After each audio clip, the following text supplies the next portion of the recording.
We are gonna demonstrate the iPhone Beamformer. So we start the app and we connect to the server, and then we can start streaming data. So now we're gonna stream one plane wave. So then we have strangled or throttled the transmission so that we need higher voltage at 60 frames per second. We get a dark image and I increase the voltage and we get a better image. So we can see the hypo coexist and then a hyper coexist and the point scatters, and maybe we can increase the image a little bit. But it's a one plane wave image, so it's not the best, but it's at least an image. But it's very responsive and there's no latency, and we are processing at about 60 frames per second because that's what we throttled it to. So now let's stop the streaming. And the reason for the throttling is because of the lack of variable frame rate on the iPhone, so it actually can only do 60 frames a second. Unlike the iPad Pro, which can go up to 120 or down to 24 frames per second. Yes. And now I removed the throttling and I increased to 3 plane waves.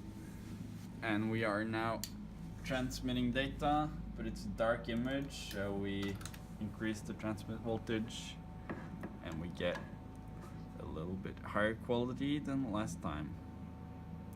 So the point scatters are a little bit sharper. The cyst is a little bit blacker, but it's still no latency and really responsive. It's at about 34, 33 frames per second now. Yeah, let's then stop the streaming, go to 7, right?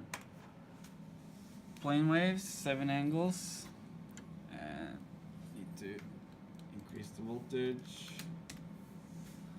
So now the cyst is even blacker, the image is starting to look a little nicer.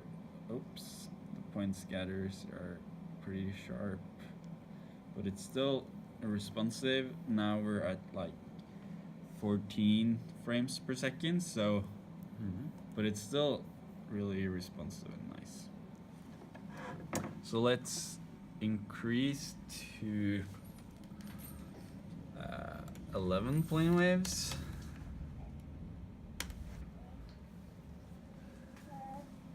And we need to increase the transmit voltage. And then we get a even nicer image. It's hard to see the improvements now, but the point scatters are maybe a little sharper. Yes. But now we are down to like 9 frames per second, so you can see that it's not as smooth, the transmissions, as earlier, but it's still no latency. If I move the probe, that's the image I get.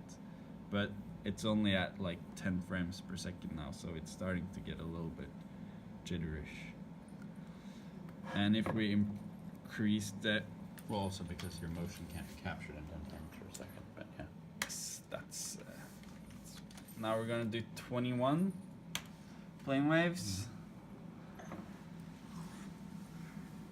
And increase the transmit voltage. So this is a higher quality image, but it's kind of hard to see. But the point scatters are pretty sharp.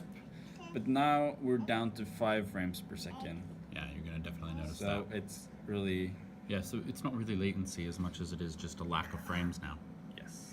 So it's not latency, because if I move the probe, that's the image I get. But but we're really pushing the performance now. But let's do something fun. Let's stop it and go back to 7 planes. This is probably as good as you need.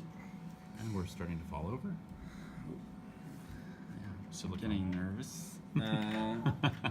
And we need to increase the voltage. But what's kind of cool now, we can do that to assist first maybe. If we go to options and we move the speed of sound down to 1468, you see that we get a much worse image. Especially on the point scatterers. And the point scatters are all Mess. screwed up. But it's kind of cool that we can change the speed of sound On the fly. real time. So now you see we're still missing, so let's go back to 1540. I think you're probably close enough. So then it's sharp again.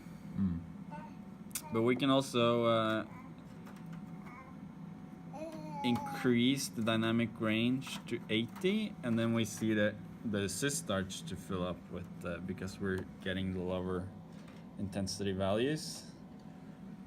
Or we can decrease it, and the assist should get blacker, but then A little too black.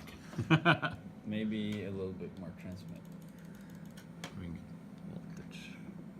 Yeah, there it is. Well, yeah, I guess it's maybe we should actually increase the gain a little bit then.